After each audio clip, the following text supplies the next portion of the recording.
pakai ni ya. Pencahayaan okey tak? Kena Ini okey ya.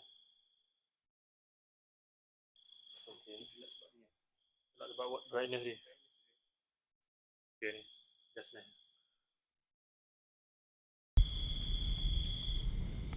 ni hari ambil lah. Tapi baiknya satu je. Satu dia pakai ni. Pas-pas lah. Boleh je. Tapi tadi habis. Dia tak habis. So. Tak sekali pasal Facebook aku tak boleh masuk. Testing, dengar tak suara? Test, Assalamualaikum. Boleh komen tak? Dengar tak suara kita? Sebelum kita mulakan diskusi kita.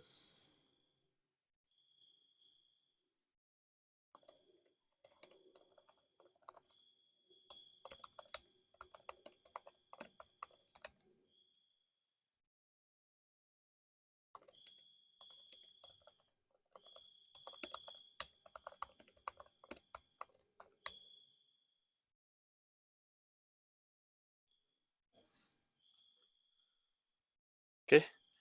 Tolong komen kalau dengar suara. Kita nak tengok dulu, set up dulu sebelum kita mulakan.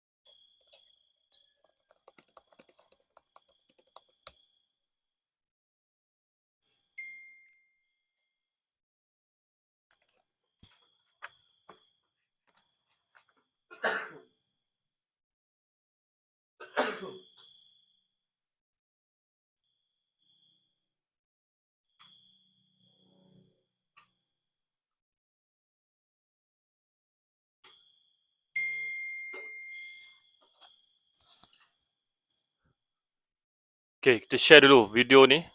Share dulu link live kita sebelum kita mulakan. Lepas tu komen kalau ada suara tak jelas. Okay, suara jelas Referat pendosa. Okay, terima kasih. Suara dengar. Yang Arif clear. Okay, thank you. Share dulu kita punya link sampai follower kita naik dulu. Kita punya listener naik dulu. Baru kita akan mulakan diskusi. Sementara tunggu Ustaz pun sedang bersiap. Lighting semua clear Kita buat dalam hutan ni, so dia macam kat belakang tu banyak cengkerik. Kalau rimau lalu ke, buat tak tahu je. Okay, ni just putih. Sarawak clear, mantap Nick. Daripada Sarawak pun ada.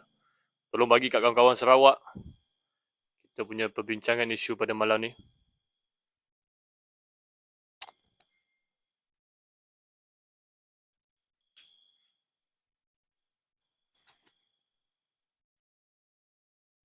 Nak bagi nampak Anas dulu.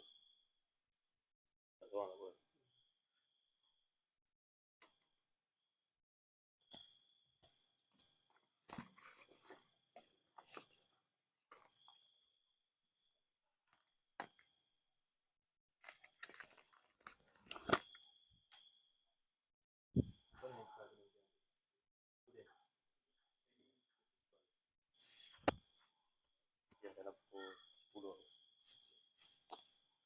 Okay, kita nak mulakan Teluk Parlimen Garang, okay.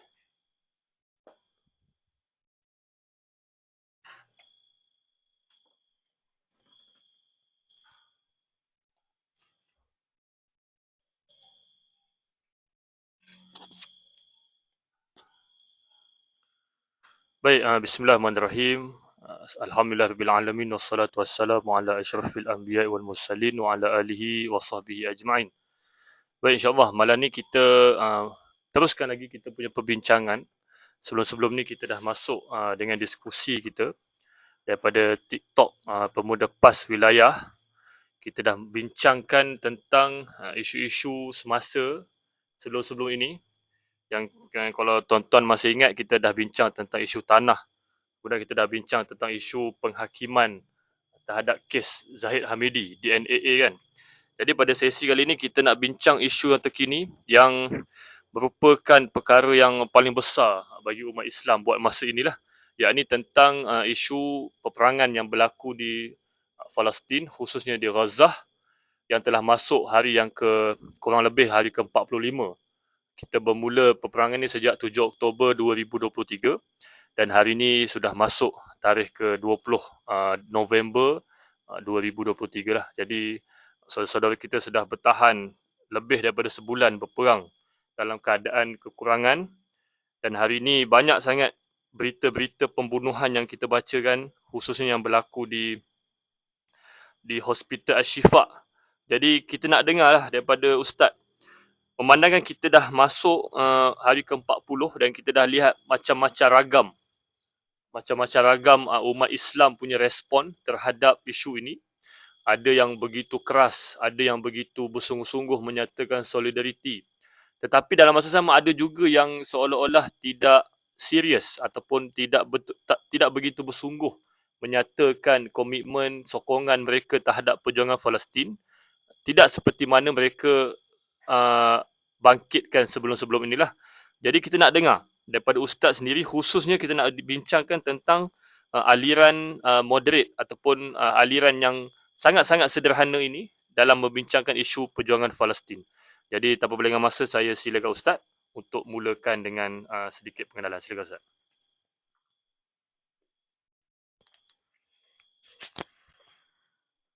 Assalamualaikum warahmatullahi wabarakatuh. Terima kasih pada saudara Razak, teman-teman yang mengikuti live pada malam ini. Seperti yang diajukan tadi, kita akan berbahas isu Palestin ini, khusus pada perspektif aliran yang sederhana, bagaimana kita nak menanggapi isu Palestin. Kerana kita dapati antara masalah yang berlaku dalam kalangan orang Islam pada hari ini bila cuba memahami isu Palestin, ada yang melampau dari sudut menanggapi isu ini secara sekular, seakan-akan tidak ada kaitan dengan kepercayaan agama, semata-mata atas kepentingan politik dan ekonomi semata-mata. Itu kita boleh faham secara cara berfikir mereka secara sekular lah. Ada juga yang cuba memahami isu Palestin ini secara macam mana ya, berlebih-lebihan yang menjerumuskan kepada kefahaman teori konspirasi. Teori konspirasi yang tidak berdiri di atas data-data yang transparent. Jadi implikasinya menyebabkan kita gagal untuk memahami dengan kerangka yang menyeluruh serta realistik. Dan pada masa yang sama juga kita dapati antara cara faham terhadap isu umat Islam khususnya Baitul Maqdis Palestin pada hari ini adalah apabila memasukkan elemen-elemen sektarian mazhab yang dalam banyak tragedi telah memerangkap umat Islam dan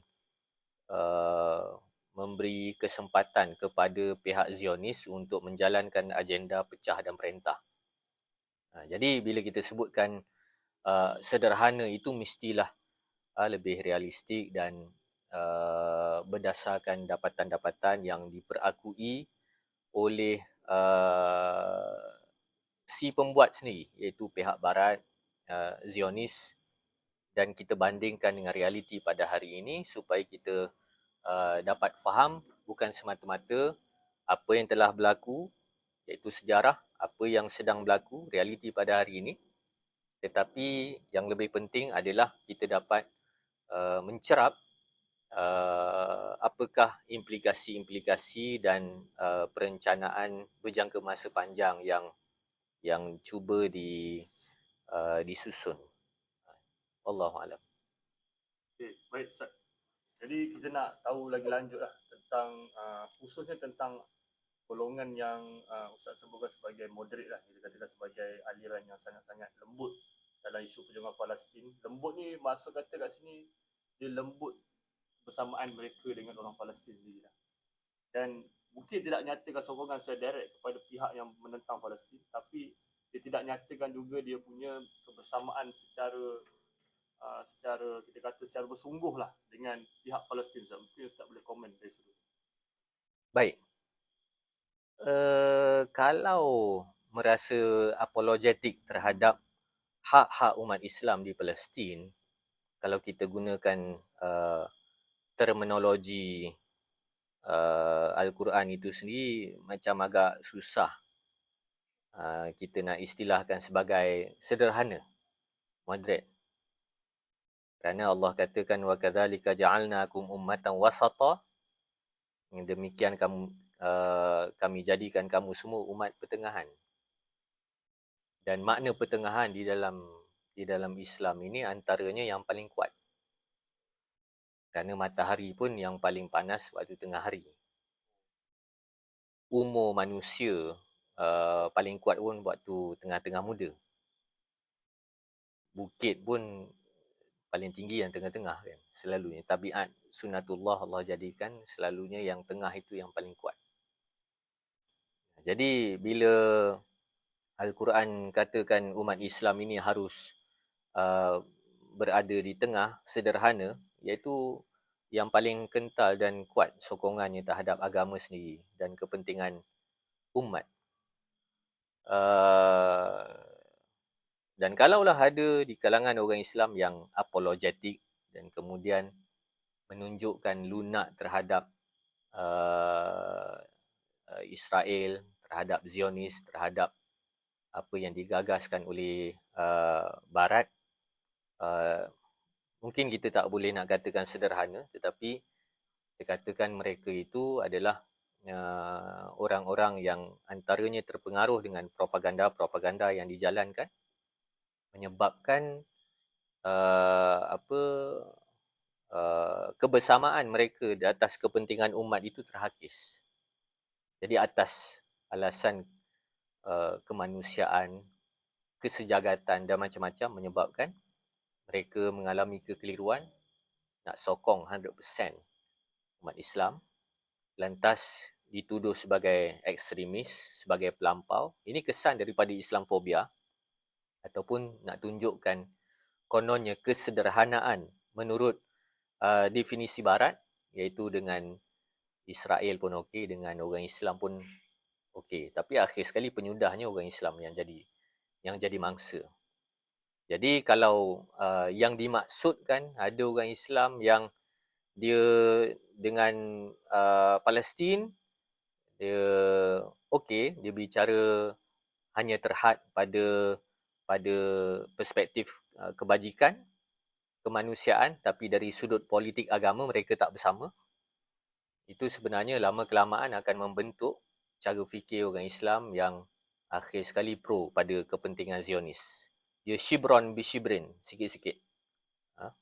Jadi itu benda yang perlu kita faham. Jadi kalau kita katakan kita tegar dengan Palestin, dengan Al-Quds, dengan umat Islam, itu yang paling sederhana, yang paling kuat. Mempertahankan Islam bersama-sama dengan kepentingan umat.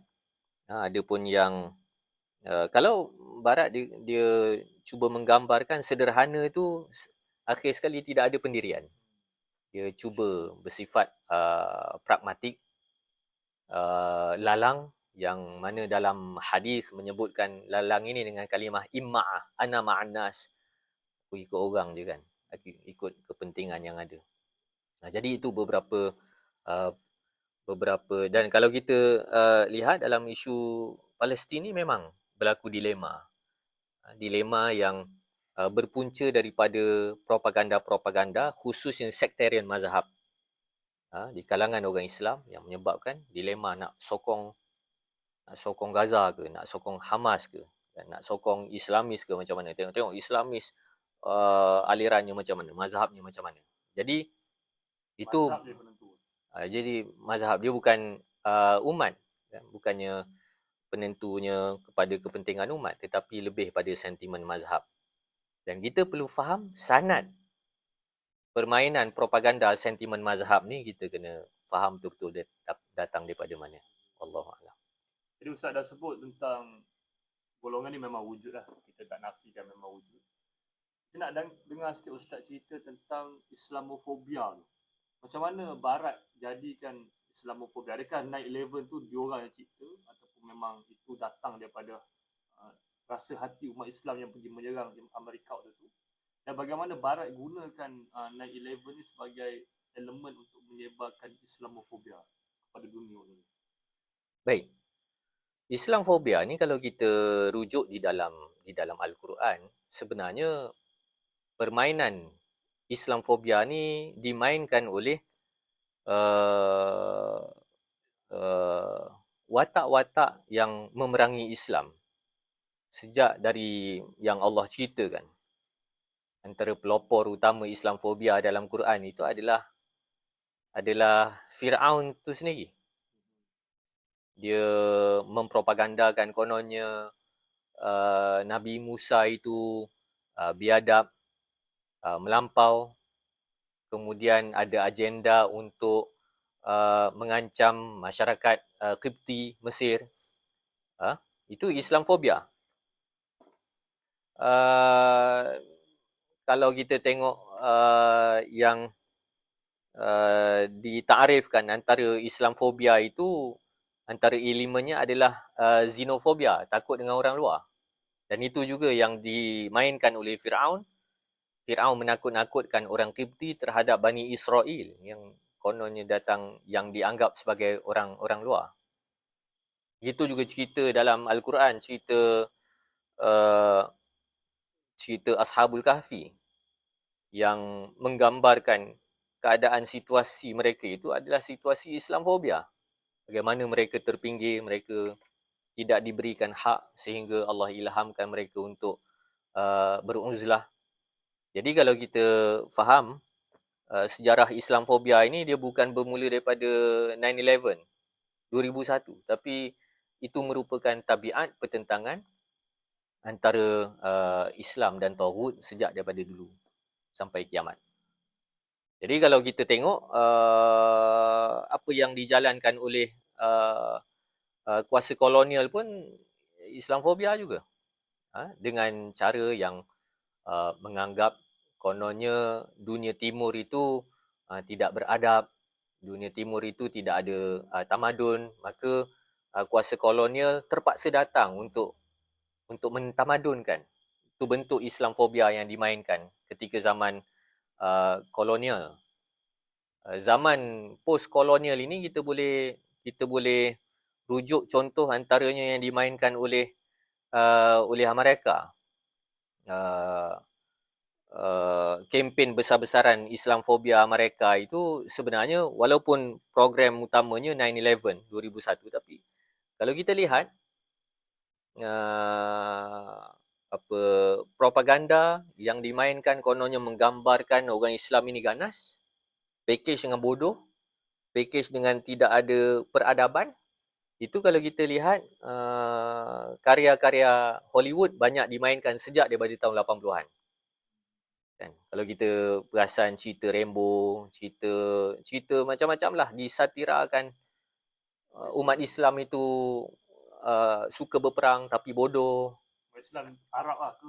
Umat Islam khususnya Arab. Khususnya Arab. Dan mereka tahu bila disentuh Arab, orang Islam semua akan terasa itu semua adalah Islam. Kan? Jadi kita perlu faham, bila disebutkan Islamofobia ini,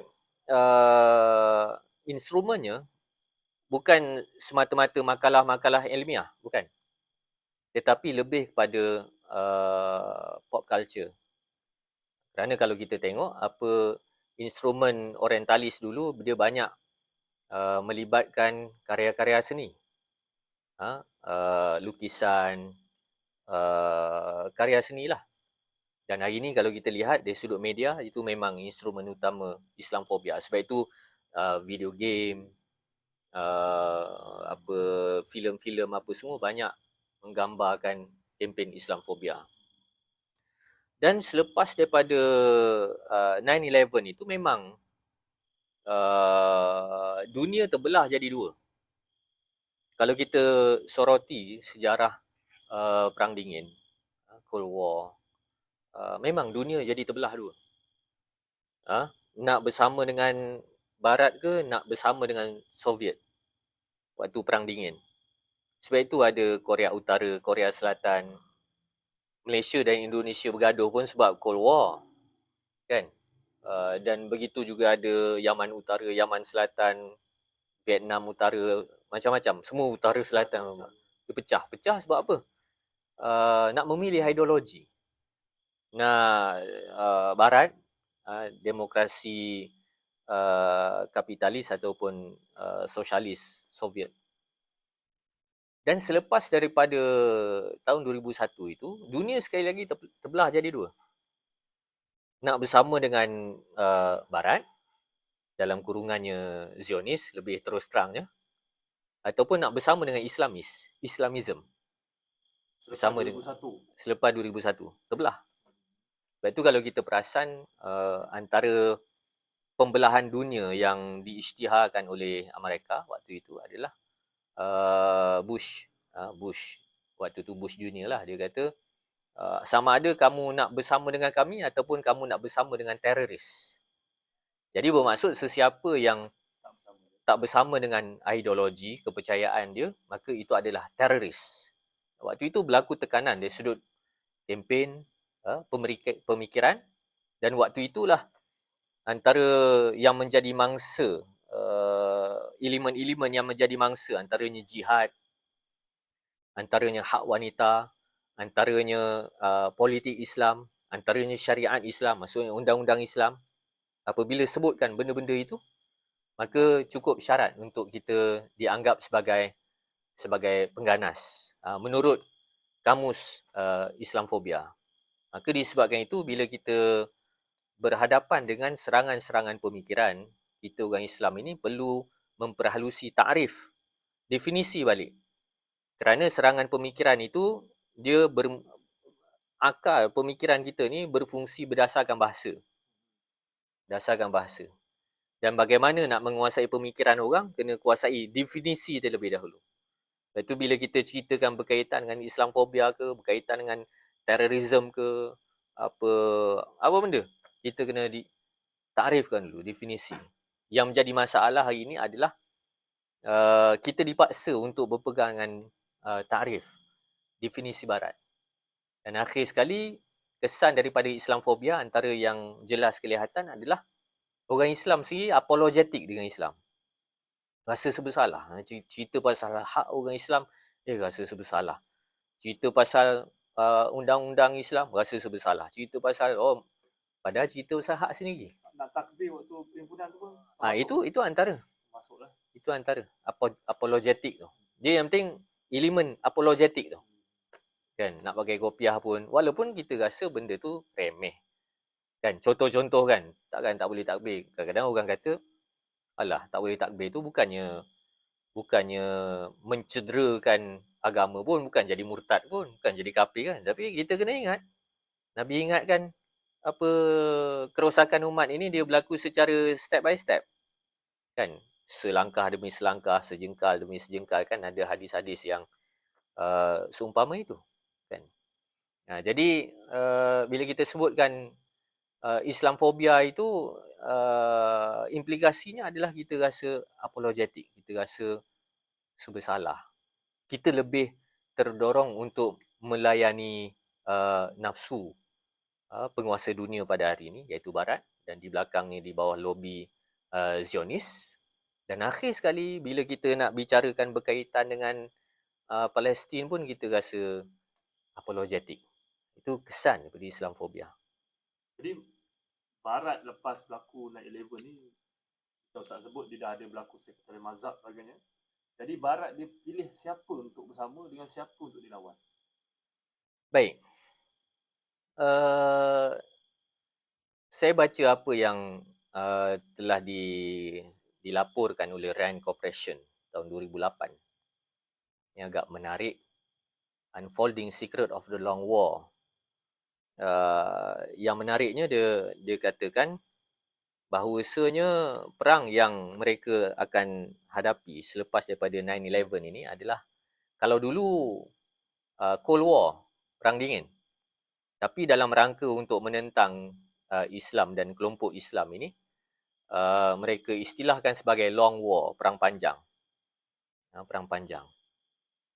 Jadi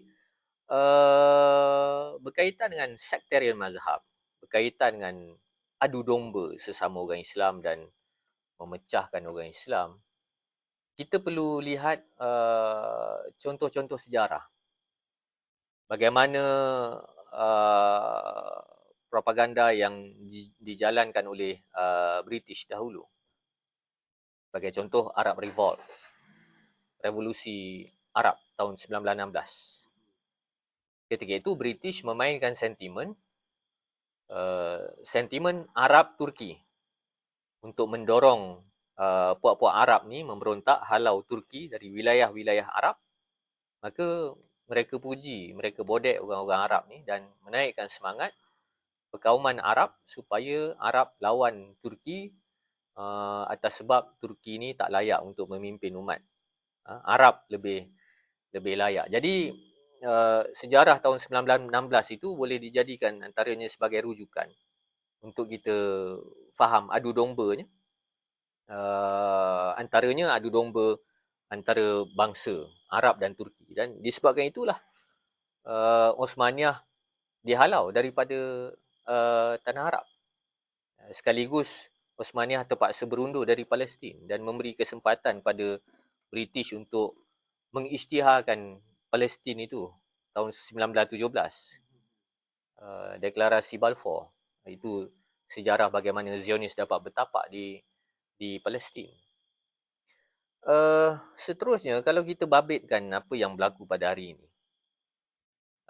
Pada tahun 82.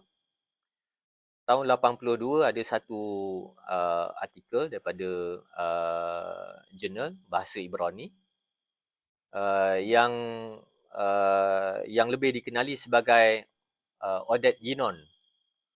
Oded Yinon Plan. Oded Yinon ni dia sebagai dia pernah menjawat pegawai tinggi Kementerian Luar Israel.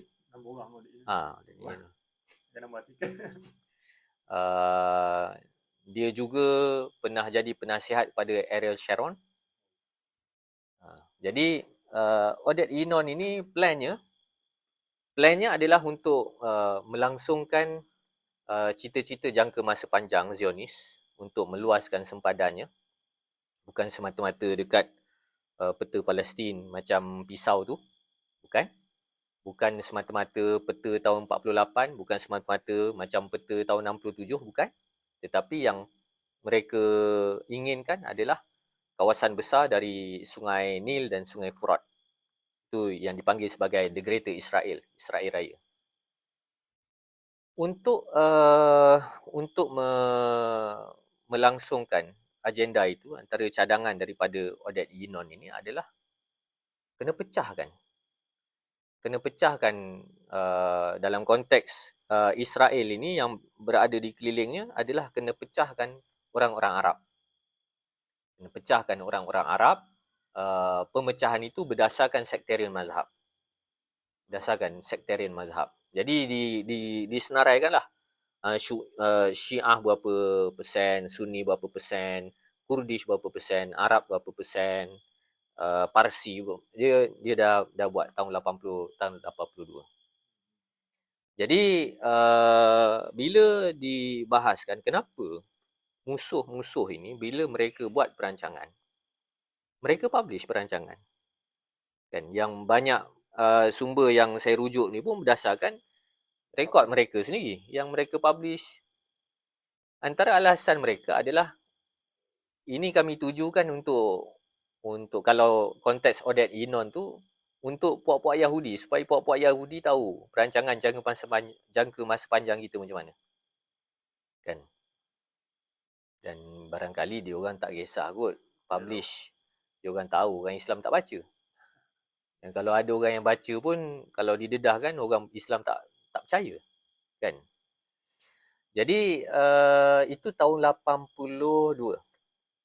Tahun 82. Jadi mereka dah bicarakan berkaitan dengan pemecahan Sunni Syiah, pemecahan antara Sufi dan kemudian ditembungkan dengan Islamis. Mereka sudah bicarakan itu sejak tahun 82. Dan kalau kita tengok, bandingkan kronologi tahun 82 itu baru revolusi Iran baru berjaya tahun 80. Dan revolusi Iran ini memberi tamparan yang hebat kepada pihak kuasa barat, khususnya Amerika, British yang selama ini menjarah kepentingan petroleum di Iran. Lepas revolusi itu, kedutaan Amerika dihalau dari Iran. Jadi mereka segera berfikir macam mana nak adu domba. Takut trend revolusi Islam ini akan tersebar. Jadi tahun 83, mereka telah senaraikan negara-negara pengganas. Walaupun Islamfobia itu dirasmikan besar-besaran 2001, tapi mereka dah bicarakan negara pengganas. Negara pengganas itu mereka senaraikan 5. 5, Iran, Iraq, Syria, Libya, Sudan. 5. Dan kalau kita lihat, ternyata pada hari ini, 5 negara yang disenaraikan hancur lebur dah. 4, tinggal Iran saja. Iran sempat selamat. Iran tak kena kan, sebab banyak main proxy. Jadi timbul persoalan. Kenapa? Ialah dari sudut kecenderungan Islam, kalau kita tengok kan, Iraq tu, Saddam tu tak adalah Islami sangat. Dia nasionalis. Syria, Bashar al-Assad tu tak adalah Islami. Alawi, Syiah. Nak kata betul pun tak betul. Confirm tak betul lah. Kan? Tapi kenapa? Antaranya mereka menilai berdasarkan kat mana yang sekalipun mereka itu secular, nationalist ke apa, yang masih memiliki sentimen anti-Israel yang kuat. Sesat, zalim, diktator itu satu hal, tapi sentimen anti-Israel tu kuat. Jadi 5. Baik, timbul persoalan. Macam mana mereka senaraikan selain daripada faktor-faktor tersebut. Antara yang diperakui sendiri oleh duta Amerika ke Israel, namanya David Friedman. Dia katakan antara dasar luar, khususnya ke atas dunia Islam ini,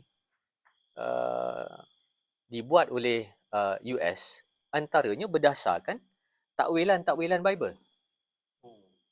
Berdasarkan takwilan Bible. Asal luar dia. Sebab itu saya katakan, kalaulah kita cuba faham isu dunia Islam, umat Islam dan Palestin ini secara sekular, kita bodoh. Sebab musuh pun dia guna agama. Tiba-tiba kita naif, ini bukan agama ni. Mereka memang guna agama. Dorongan mereka yang bersungguh itu bukan atas motivasi geopolitik semata-mata, tapi atas agama. Jadi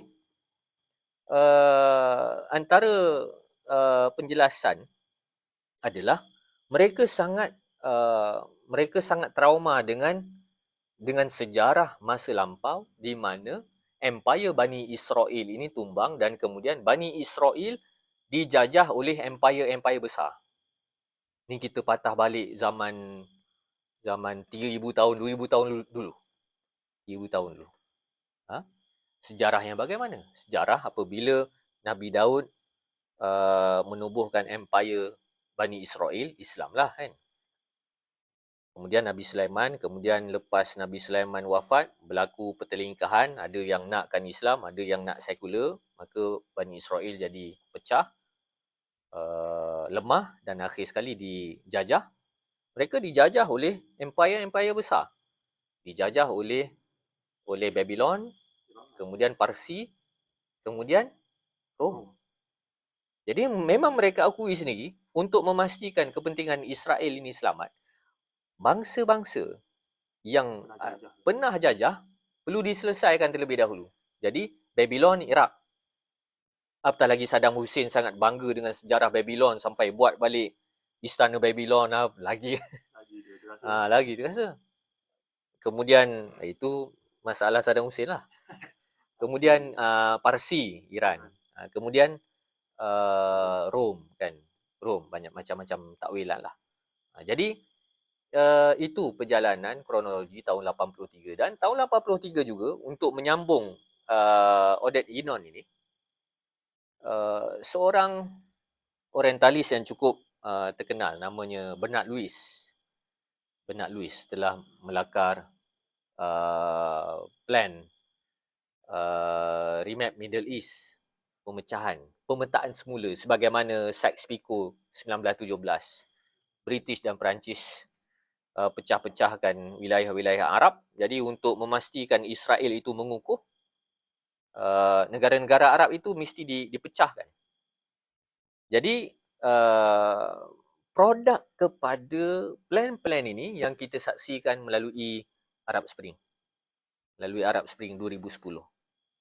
Dan kita dapati selepas daripada 2001, 9/11 itu, Amerika serang Iraq, dan waktu itulah munculnya konflik Sunni dan Syiah. Antara kalau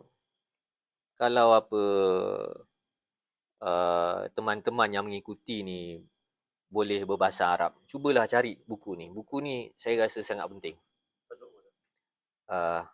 Sykes-Picot wa Masyari' Taqsim fil Madi wal Hadir.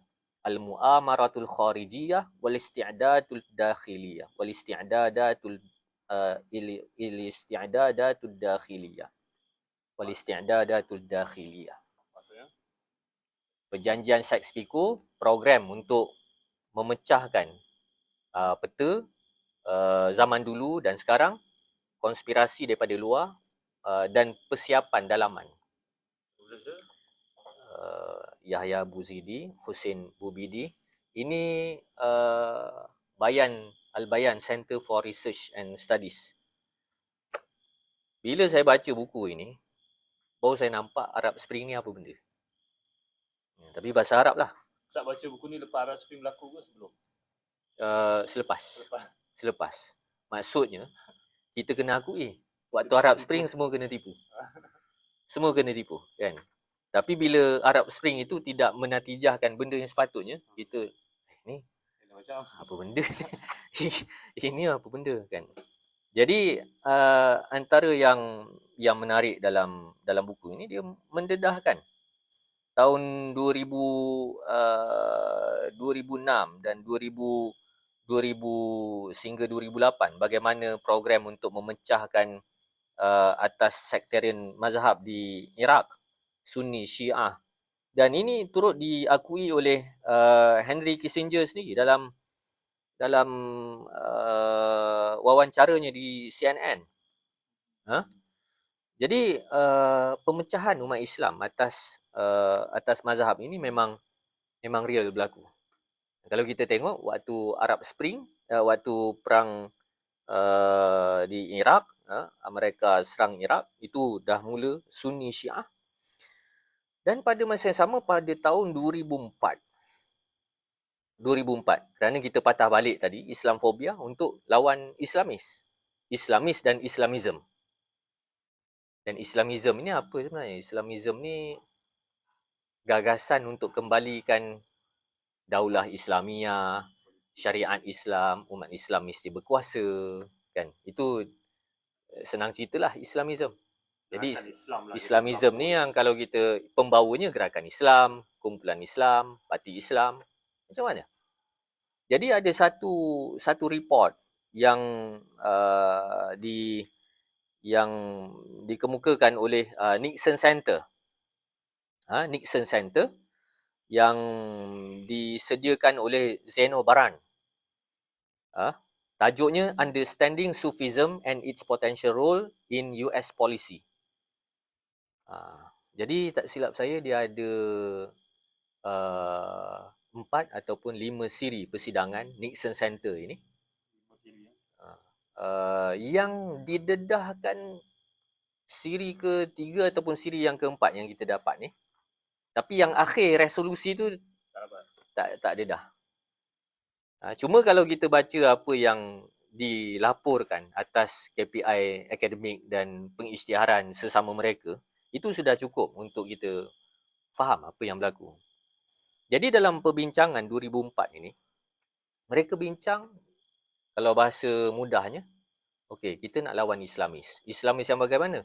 Islamis yang anti-Zionis, Islamis yang melihat untuk isu Palestin ini mesti kena guna bahasa senjata, Islamis yang nak tegakkan hukum Islam, nak tegakkan syariat Islam. Itu kebimbangan mereka. Macam mana nak urus? Sebab apa? Panjanglah pula cerita kan. Sebab mereka lihat potensi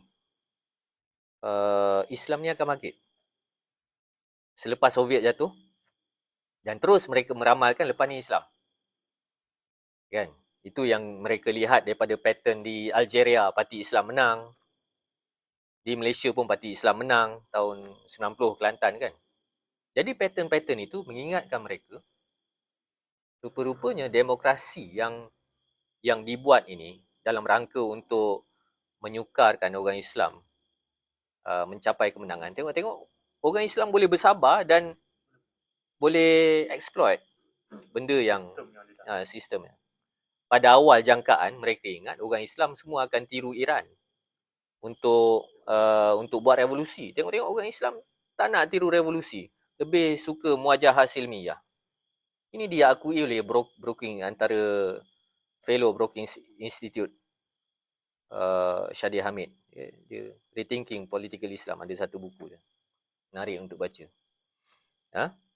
Jadi dalam perbincangan ini mereka rumuskan sebenar-benarnya untuk lawan gelombang Islamism ini, kita kena gunakan kelompok dalam orang Islam itu adalah kelompok Sufi. Kelompok Sufi. Dan benda ni memang sensitif. Cuma patah balik pada yang saya sebutkan awal-awal. Sekarang kita berdepan dengan perang pemikiran. Bila kita berdepan dengan perang pemikiran, takrif kena jelas. Yang dimaksudkan itu apa dan konteks itu apa. Jadi Sufi ni bukan bermaksud kita katakan, ni hentam tasawuf ke, hentam tarikat Sufi. Bukan. Kalau kita lihat yang mereka sebutkan, antara yang terlibat dalam persidangan ini juga, tahun 83 tu, Bernard Lewis tu. Orang yang sama. Jadi yang mereka rumuskan adalah nak lawan pengaruh Islamis ni kena lobby Sufi. Dan antara yang diperakui oleh Bernard Lewis ni, dia akui bahawasanya selama ni kita macam ambil jalan susah. Kita nak liberalkan orang Islam. Kan? Nak bagi mudah lah kan. Kita nak liberalkan orang Islam.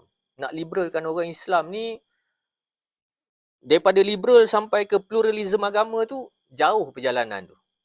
Sebab daripada liberal nak jadi plural tu kena ajar toleransi versi liberal macam-macam. Barulah sampai tahap semua agama sama. Kan? Sedangkan kita tak sedar dalam aliran orang Islam ini ada Sufi. Ada Sufi yang melampau. Sufi yang kita, kalau istilah ilmiahnya, Sufi falsafi, Sufi batini, yang mendokong fahaman wahdatul wujud, yang sebenarnya daripada itu terus boleh bawa kepada pluralism agama. Semua agama betul. Dan ini ada kaitan dengan Abraham Accord 2019. Dan begitu juga bagaimana mereka mencadangkan supaya tempat-tempat yang dikatakan sebagai keramat itu perlu dikeluarkan biaya untuk dimeriahkan dan macam-macam. Yang cakap macam tu Hadiah Merah Madi tak silap namanya. Hadiah Merah Madi. Itu cadangan dia. Yang Bernard Lewis ini dia lebih dan kalau kita lihat dalam sensitif lah kan, tapi atas rasa amanah. Dalam report ini mereka membawa naratif bahawasanya Islamis yang nak dilawan itu adalah Wahabi, Wahabi itu Islamis, Islamis itu Wahabi. Kan? Jadi dari sudut istilah yang diguna pakai oleh masyarakat itu, Wahabi itu jenis tak kunut lah. Tak kunut, tak wirid kan. Tetapi dalam terminologi politik, propaganda politik yang dimainkan oleh mereka, Wahabi-Wahabi yang disebar-sebar dalam media hari ini, akhir sekali akan ditujukan kepada Islamis. Kerana antara yang dimaksudkan oleh Wahabi, oleh mereka ini adalah siapa yang nak tegakkan syariat, siapa yang nak balik pada Quran dan hadis.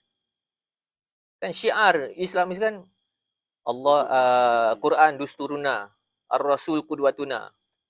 Balik pada, dan kita perasan kalau kata Quran, kita nak guna Quran hadis kan, benda tu telah pun di stigma kan, menjadi stigma yang negatif. Ini Wahabi kan.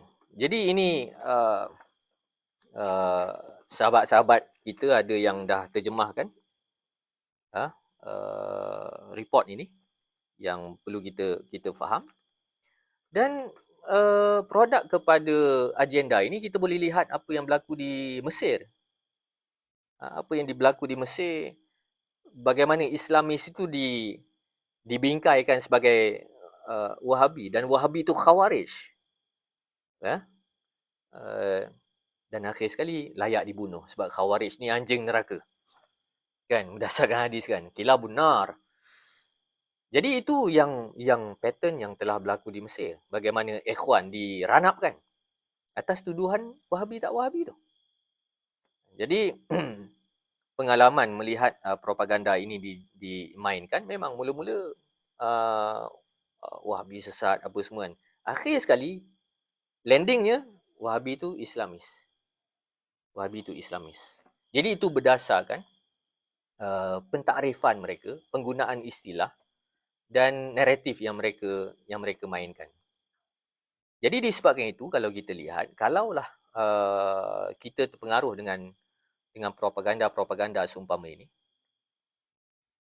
menyebabkan apabila muncul isu Palestin, kita akan merasa dilema. Sebab apa?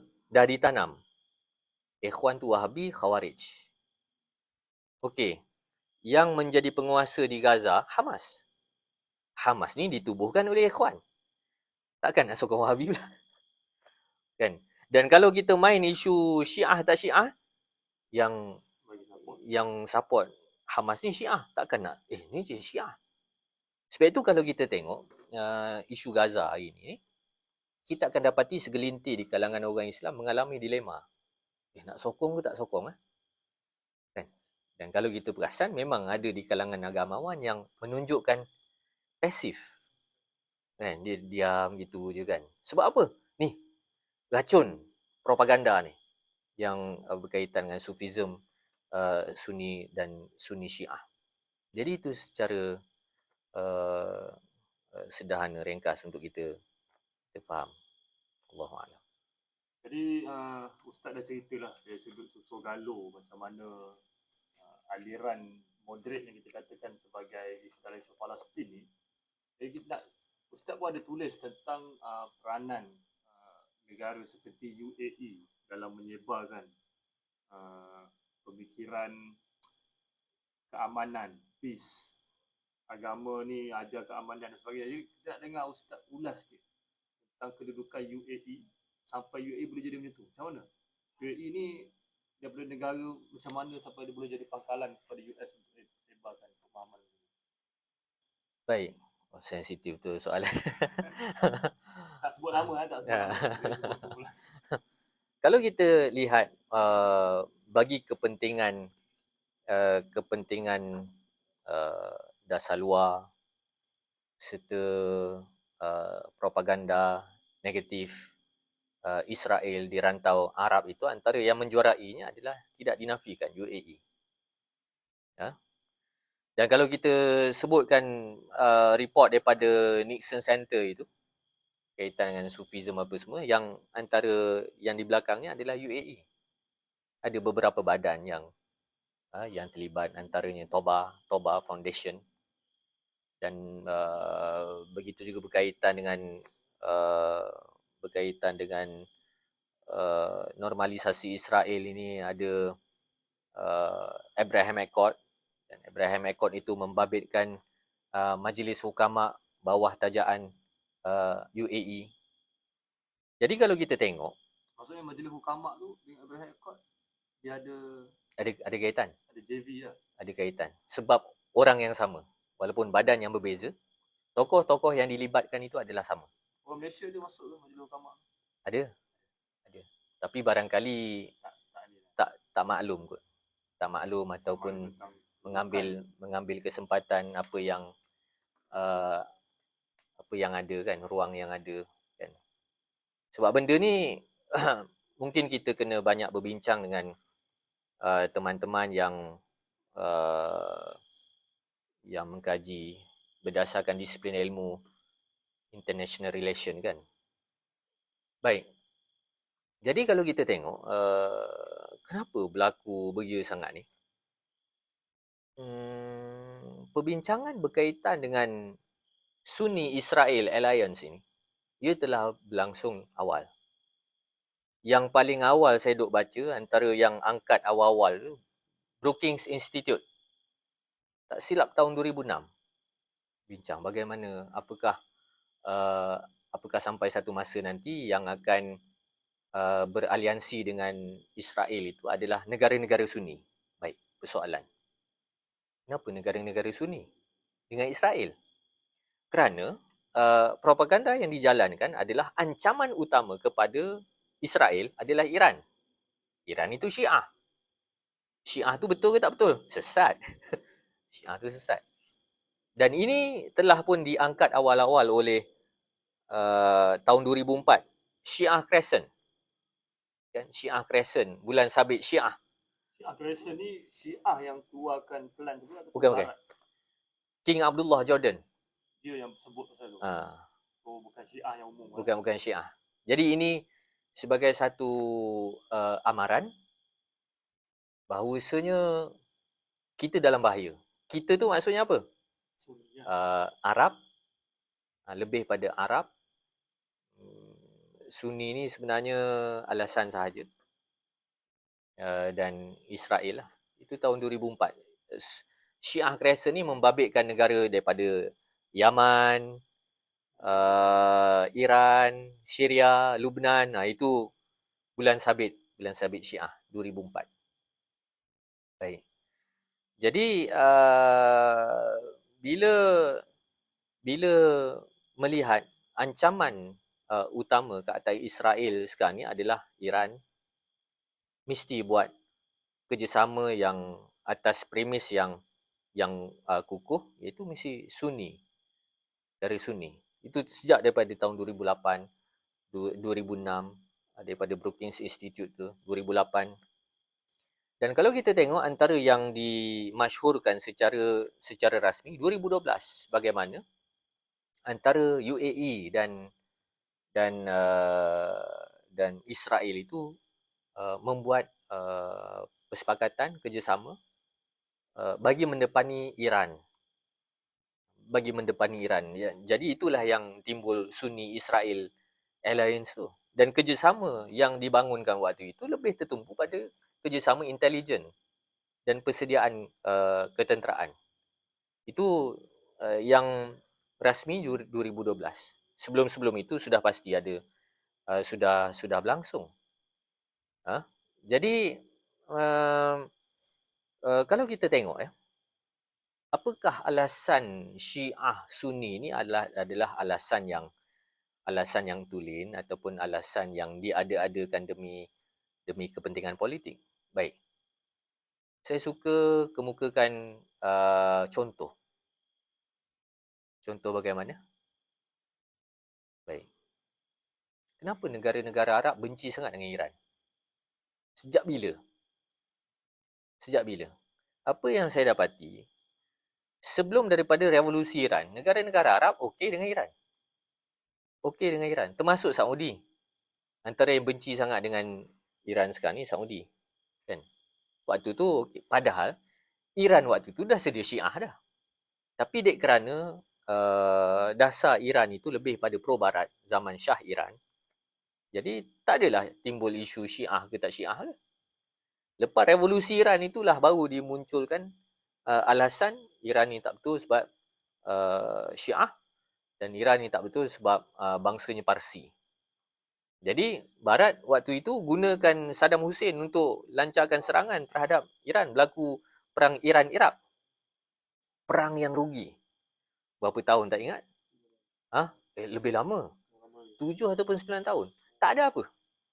Perang yang merugikan. Jadi ini yang disebut oleh Gaddafi. Mula-mula Amerika guna Saddam Hussein. Amerika baik betul dengan Saddam Hussein. Lepas dah guna, bunuh pula. Kan? Jadi ini perbahasan berkaitan dengan Sunni-Israel Alliance ke, Syiah ke apa ke. Dalam konteks topik ini, bukan kita nak kira aliran mana yang betul. Bukan. Tapi bagaimana musuh menggunakan alasan-alasan aliran itu untuk simplify sokongan supaya orang Islam boleh bersama dengan agenda mereka. Kan? Jadi disebabkan itu kalau kita lihat berlaku Sunni Israel Alliance tahun 2012 dan kesan daripada itu kalau kita tengok bagaimana di Syria berlaku civil war, perang saudara yang berpanjangan atas alasan Sunni Syiah. Atas alasan Bashar al-Assad tu Syiah. Jadi puak-puak ISIS IS ini dan yang lain-lain kononnya Sunni. Jadi kewujudan ISIS IS ni pun perlu kita faham juga kan siapa yang buat. Jadi kalau balik pada kepentingan Palestin, kenapa dalam banyak-banyak negara-negara yang menjadi mangsa Arab Spring, kita boleh katakan Syria yang paling teruk sekali. Yang paling lama, yang paling teruk. Hancur tak boleh bangun. Sekarang ni kalau kita tengok, sebenar-benarnya Israel hantar peluru berpandu tembak Syria bukan perang Gaza ni, bukan. Sejak awal tahun, akhir tahun lepas, dia tembak Aleppo, tembak airport. Tapi Syria tak boleh buat apa. Itu aku. Kita tak catch up berita tu. Kan? Jadi kenapa? Sebab antara yang mendokong perjuangan Palestin ni, kita tidak boleh nafikan adalah Syria. Pengkalan Hamas di luar Palestin, di Syria, di Camp Yarmouk. Bagaimana dokongan terhadap, ialah sekular, Syiah sesat, Alawi pula tu, diktator. Tapi yang peliknya, demi Palestin, okey. Demi lawan Israel, okey. Itu yang jadi mangsa. Ditekan teruk-teruk. Jadi ini kalau kita lihat, kemuncak ketika perang Gaza ini menyebabkan orang tak tahu latar belakang ini akan merasa dilema. Apa pasal ni tiba-tiba yang bantu gila-gila Palestin, Hamas ni semua kelompok-kelompok Syiah ni, Hizbullah, Houthi, Iran itu sendiri kan. Ini agenda Syiah ni kan. Padahal senario itu telah di-create sebegitu untuk mencabut kepercayaan umat Islam yang majoritinya Sunni untuk membantu, untuk menyokong kepentingan Palestin. Allahuakbar. kita nak challenge sikit Ustaz tentang artikel ni. Kalau dalam artikel ni Barat macam dah ambil side untuk bersama dengan Sufi, dan Sufi dah ambil side untuk lawan Wahabi bersama dengan Barat lah. So sekarang ni Arab Saudi adalah kawan baik kepada Barat, khususnya Amerika Syarikat, dan kita tahu Arab Saudi ni Wahabi. Jadi macam mana kita nak explain tentang percaturan ni? Baik. Sebab tu kena patah balik faham istilah yang dimaksudkan. Yang menariknya, UAE ambil angle Sufi. Saudi katanya Wahabi. Tapi dua-dua ni rapat. Dua-dua ni sekutu. Hatta pembesarnya pun hubungannya mentor-menti. Kita dah janji tak nak sebut nama kan. Kan? Mentor-menti. Saya nak claim boleh, kita kena sebut lepas ni. Kan? Jadi, realiti ini menyedarkan kita mazhab aliran mainan je. Bukan bukan alasan betul mainannya. Baik. Saudi ni Wahabi. Kalau kita baca jurnal report daripada Barat pun mereka mengistilahkan Saudi ni Wahabi. Tetapi takrif Wahabi yang mereka maksudkan bukannya Salafi. Tak masuk akal Salafi pergi boleh sokong Zionis. Boleh tak masuk akal. Salafi celah mana? Kan? Tapi yang kalau kita baca dalam report-report mereka, bila sebutkan Wahabi adalah cara beragamanya rigid, kan? Tetapi pada masa sama memiliki keterbukaan dalam kerjasama kepentingan dengan mereka, dan bukan merujuk sangat ikut Ibn Taymiyah ke ikut Ibn Qayyim. Bukan. Barat tak maksudkan itu. Barat maksudkan dia ni mesti yang jumud, kan? Yang jumud untuk senang di exploit, dan kemudian boleh kerjasama dengan Barat. Jadi itu bila disebutkan Wahhabism versi Saudi, maksudnya begitu. Jadi kita kena bezakan Wahabi dari sudut apa? Dari sudut orang Melayu lain. Dari sudut konteks perbahasan Islamism lain. Dari sudut dasar luar negara lain. Dasar luar negara tu Saudi lah. Ya? Dari sudut sejarah lain pula. Itu lain-lain takrif tu. Dan masalah kita ta'mim, kita overgeneralize. Bila overgeneralize kita akan terperangkap dengan mainan istilah. Allahuakbar. Baik, kita nak tahulah macam pelik juga kan. Kita dah explain benda ni, sedangkan kita duduk Malaysia, kita explain perancangan yang berada di Asia Barat. Dan benda tu perancangan yang terbuka lah. Kita kata macam Saddam Hussein digunakan oleh Barat dan dibunuh. Dan benda tu terlalu terbuka dan sangat mudah untuk diakses oleh pemimpin Arab hari ini terhadap peristiwa-peristiwa seperti itu. Jadi adakah Arab, khususnya Arab Saudi dan UAE lah yang menjadi pangkalan mereka, tak nampak benda itu sedang berlaku untuk mereka juga? Wallahualam. Kita tak boleh menyelami pandangan ataupun pemikiran mereka. Tetapi antara dorongan yang wujud itu adalah dorongan kepentingan. Bagaimana perencanaan selepas ini adalah projek-projek besar mahu dibuat, membabitkan kerjasama dengan Israel. Saya ada tulis projek antaranya Neom City. Kemudian projek kereta api dari Israel, Jordan sampai ke UAE yang mendatangkan pulangan ekonomi yang luar biasa. Begitu juga kepentingan untuk menghapuskan Islamism di rantau Arab, kerana Islamism itu dianggap sebagai pengancam kepada dominasi politik mereka. Jadi itulah yang kita boleh baca, begitulah. Tapi dari sudut perasaan, adakah mereka nampak bahaya ke? Allahualam. Orang politik ni dia sangat pragmatik. Allahualam. Baik, kita dah masuk 1 jam kita punya perbincangan tentang topik ni. Jadi saya nak bacakan soalan daripada audien kita sebelum kita pergi dengan kesimpulan daripada Ustaz, dan kita akan tutuplah kita punya live kita pada malam ni. Ustaz, ada soalan daripada Syahrul Nizam. Ustaz boleh ceritakan sikit fenomena anak muda US yang mula menyokong perjuangan Palestin. Adakah akan bakal mengubah pendirian US dalam isu ini? Baik. Wallahu alam. Tetapi populariti Biden sekarang ni tengah merosot teruk. Kita boleh katakan seakan-akan macam senjata makan tuan, kerana Barat selama ini untuk menjustifikasikan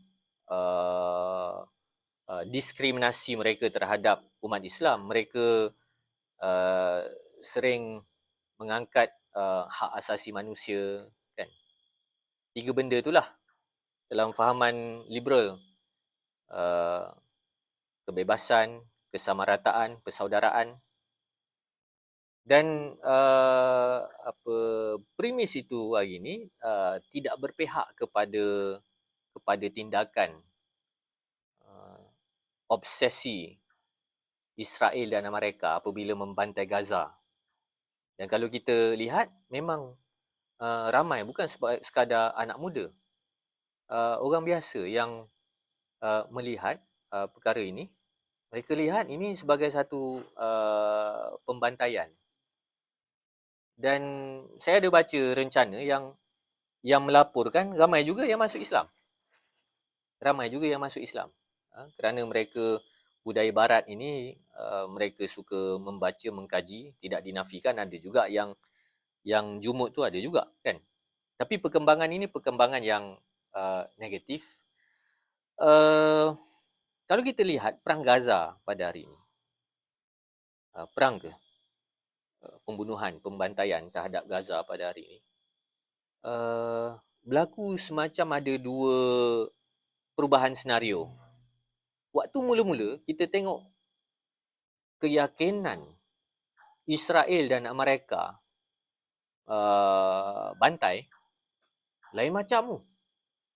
Mula-mula tengok rasa macam dia orang nekat, apa nak jadi lah. Apa nak jadi. Itu yang Amerika hantar kapal carrier, kan. Batu ugut, macam-macam. Dia macam waktu itu dia tak kisah apa. Tapi senario yang di luar daripada jangkaan mereka, public opinion tidak berpihak pada mereka. Bukan sekadar di kalangan orang Islam, bahkan di kalangan warga Barat sendiri. Itu di luar jangkaan. Sedangkan program-program yang menyiapkan public opinion, mereka dah buat sebenarnya. Dah buat macam mana? Di kalangan orang Islam sudah ada Abraham Accord, sudah ada normalisasi Israel, sudah ada naratif gerakan Islam ini khawarij, pengganas. Dari sudut itu mereka dah urus tu. Tetapi takdir Allah, bila berlaku perang, serangan yang kita boleh katakan overkill, kan, overkill, menyebabkan ramai yang sedar, dan berlaku krisis dalam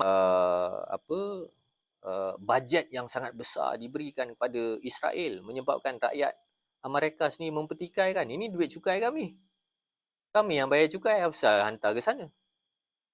Dan kemudian petikai dasar luar mereka nak pergi ke mana ni? Cari gaduh je. Itu antara yang mereka bahaskan di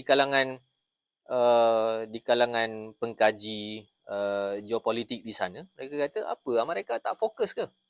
Kejap nak berlawan dengan Ukraine, kejap nak berlawan dengan Rusia, kejap nak berlawan dengan nak bantu Ukraine lawan Rusia. Ni nak bantu Israel pula. Ukraine pula terasa hati. Kami dah berperang 2 tahun, bantuan tak cukup. Engkau yang suruh kami perang atas nama NATO. Tengok-tengok Israel baru kena sikit, kau dah keluarkan sejumlah banyak, kan. Jadi memang berlaku krisis dalaman di kalangan mereka, dan apabila ramai yang mati di Israel, di politik Israel pun balah juga. Masing-masing banyak menyalahkan Netanyahu. Jadi rasanya mereka dilema juga. Sebab itu, kalaulah waktu awal dulu, gila-gila.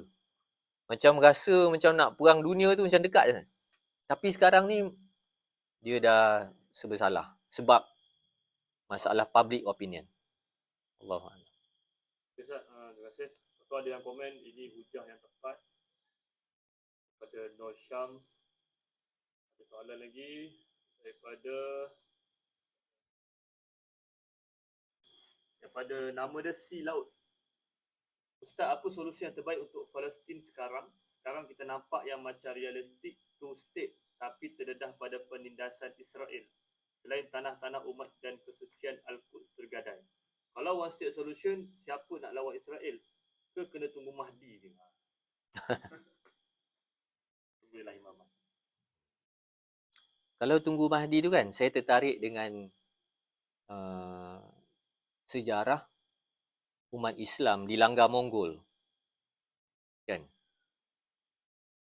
Ekspedisi pun ada nyanyi lagu kan. Apa? Mongol dah datang ke apa? Ada. Saya rasa antara banyak-banyak sejarah orang Islam yang perlu kita baca kerana sejarah itu macam mirip dengan realiti kita pada hari ini adalah sejarah bagaimana Mongol langgar orang Islam. Baghdad jatuh.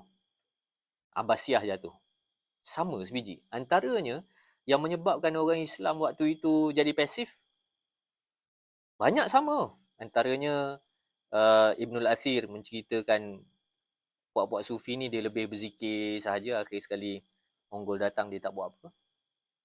Antaranya juga masing-masing berfikiran, wish, ini teruk sangat ni, kita tunggu Nabi Isa.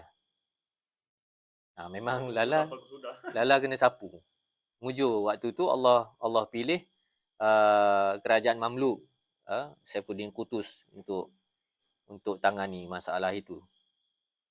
Jadi sama juga macam kita pada hari ni, takut tunggu Mahdi lah, tunggu kan. Dia lebih pada menunggu begitu kan. Jadi itu antara angle yang menarik untuk kita nilai kan. Sebab itu kalau kita baca kitab-kitab lama, bila bahas berkaitan dengan Ya'juj wa Ma'juj,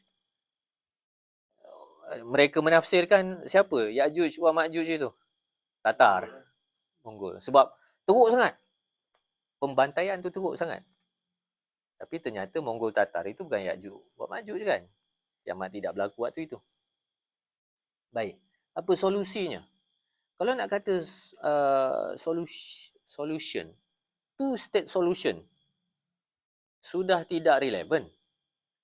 Bukan bagi kita orang Islam sahaja, bahkan bagi Israel. Mereka pun tak nak two-state solution.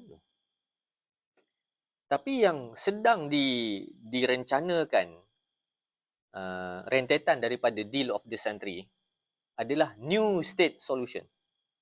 New state solution. Negara baru yang mereka maksudkan macam mana? Adalah Palestin ni keluarkan je. Buat Palestin baru. Sebab itu naratif yang dimainkan pada hari ini adalah di kalangan media Israel, media Barat, begitu juga meresap masuk ke dalam pemikiran kita, segelintir kita adalah daripada perang kena serang tiap-tiap hari mati ni, baik berhijrah saja pergi ke Sinai. Buat Palestin baru. Itu new state solution. Dan kalau kita tak faham, tidak maklum berkaitan dengan perancangan deal of the century, kita akan sokong. Bagus tu. Yang penting hifzun nafs, menjaga nyawa kan. Tapi persoalan, bila pindah ke Sinai sebagaimana direncanakan, boleh patah balik tak? Boleh masuk balik? Tak. Bermaksud, peluasan Israel itu sedang berlaku sekarang. Sedang berlaku. Jadi apa yang mereka rencanakan adalah buat Palestin baru di semenanjung Sinai, di bahagian timur, separuh daripada itu yang ada pendedahan-pendedahan. Bahkan pada tahun 2019, antara penasihat ketenteraan Amerika, McMaster, tak silap nama dia, Dia sendiri yang mendedahkan. Rancangan itu sudah ada dan infra untuk menampung keperluan warga Palestin sudah dibuat di Sinai itu. Jadi ini perkembangan yang sedang berlaku. Adapun solusi kita nak kata macam mana?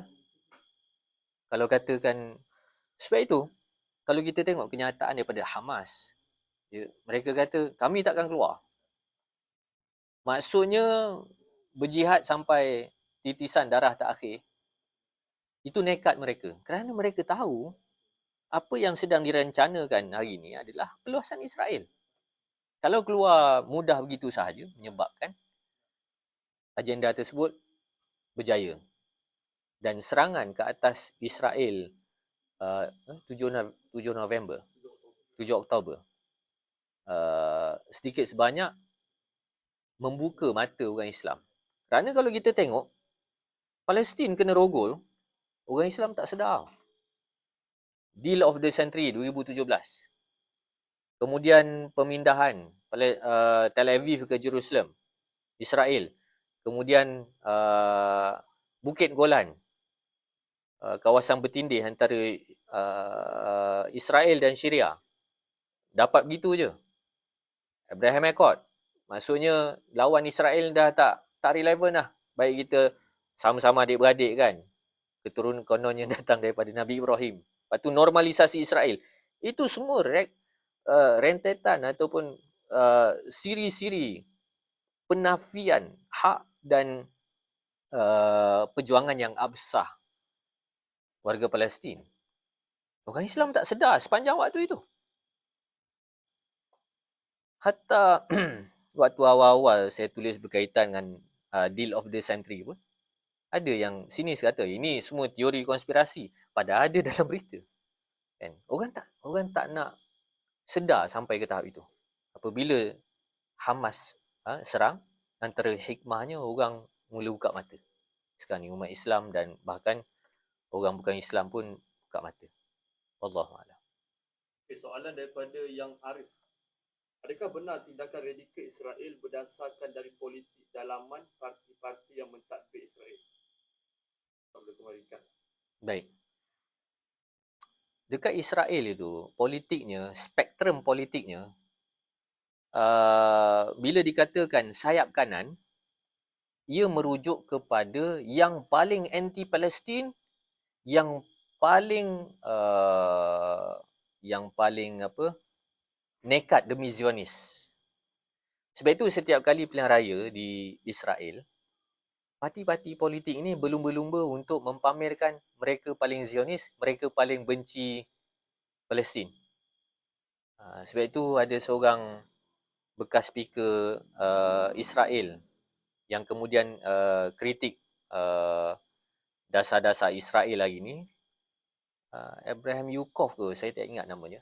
Abraham, dia mula daripada Abraham.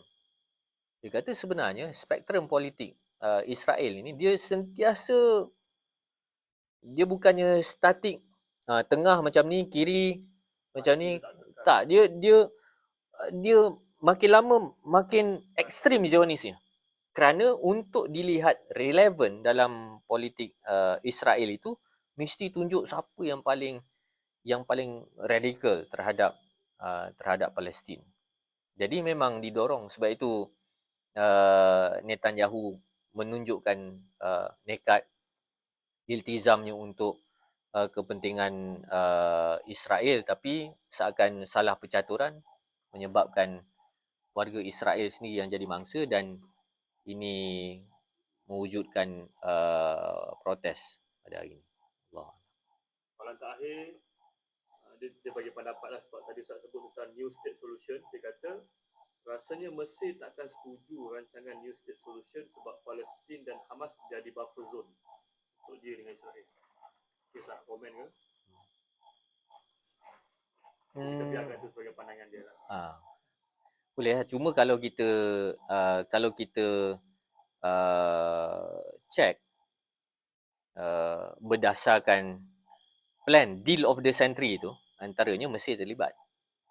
Bermaksud mereka setuju ataupun tak setuju itu sebenarnya persoalan yang dah terlambat, sebab plan itu telah pun dibuat. Cuma perinciannya yang kita tidak tahu.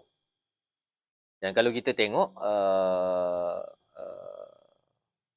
penggulingan Mursi itu pun ada kaitan dengan kepentingan-kepentingan tersebut. Cuma mudah-mudahan tak jadilah.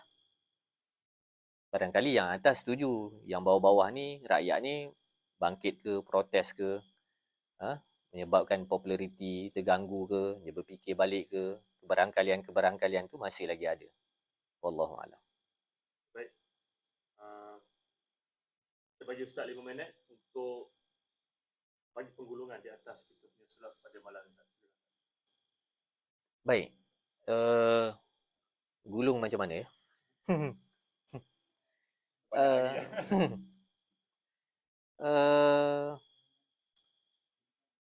Yang pertama, isu Baitul Maqdis ini adalah isu agama. Ia membabitkan tanah suci milik umat Islam. Itu yang pertama. Bermaksud kita tidak boleh melihat, memahami isu Palestin ini secara sekular. Kerana ia bukan semata-mata tidak relevan dari sudut agama kita.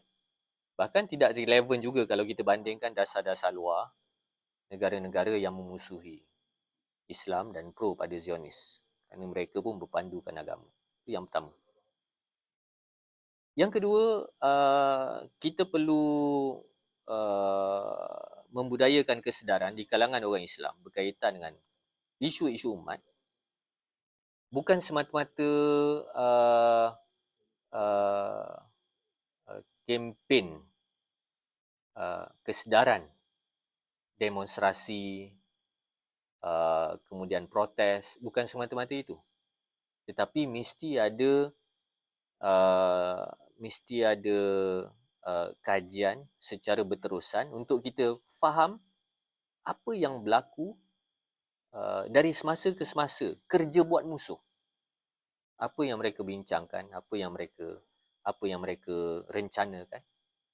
Kerana saya fikir, kalaulah bila berlaku serangan 7 November, baru kita nak faham segala benda ni, tak sempat. Untuk dapat big picture itu susah.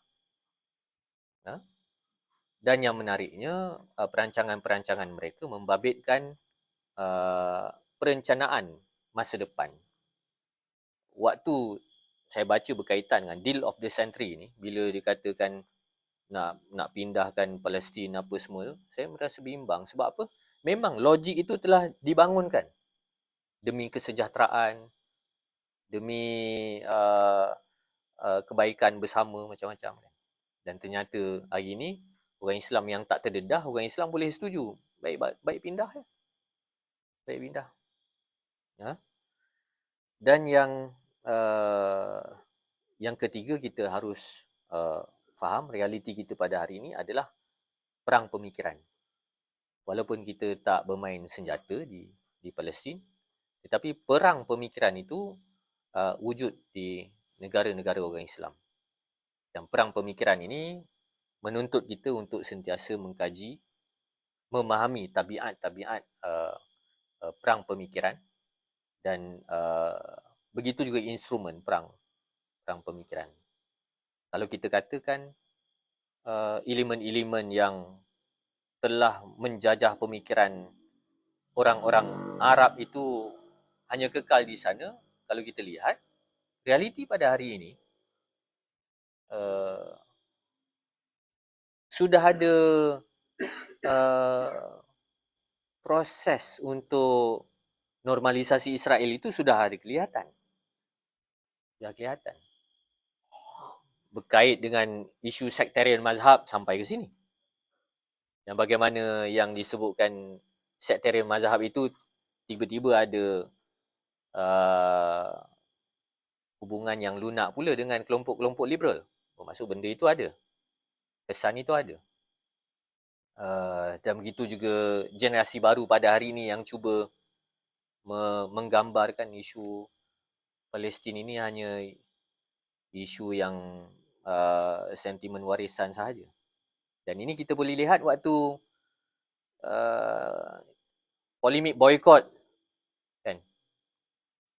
Logik yang dikemukakan daripada polemik boykot itu sama logik sebagaimana yang telah dimainkan di negara-negara Arab. Normalisasi Israel itu sebab apa? Pulangan ekonomi, kesenangan, kesejahteraan hidup.